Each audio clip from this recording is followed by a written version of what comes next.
আজকে রান্না করলাম থোড়ের ঘন্ট নিরামিষভাবে। থোড় কেটে লবণ হলুদ মাখিয়ে কিছুক্ষণ রেখে দিয়েছিলাম। তারপর সর্ষের তেলে গোটা গরম মশলা, শুকনো লঙ্কা, গোটা জিরে ফোড়ন দিয়ে ডুমো করে কেটে রাখা আলু কিছুক্ষণ ভাজা ভাজা করে দিয়ে তারপর তাতে দিলাম কিছুটা গোবিন্দভোগ আতপ চাল।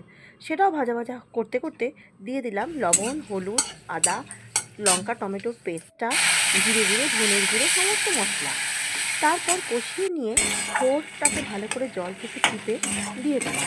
তারপর কিছুক্ষণ তাকে কষালাম এবং তারপর কিছুটা গরম জল দিয়ে ঢাকা চাপা দিয়ে সেদ্ধ হতে দিলাম। তারপর যখন আলু, থোড়, চাল সমস্ত কিছু সেদ্ধ হয়ে এলো আর জলটাও বেশ শুকনো হয়ে এলো, তখন একটু ঘি আর গরম মশলা দিয়ে নামিয়ে নিলাম। নিরামিষভাবে রান্না করে একটু চিনিও দিয়েছিলাম, খুব সুস্বাদু হয়েছিল। এবং এইভাবে আমি মাঝে মাঝেই করি, থোড়ের ঘন্ট বলি। এইভাবে মোচাও আমি এইভাবেই রান্না করি, খুব খেতে ভালো হয়।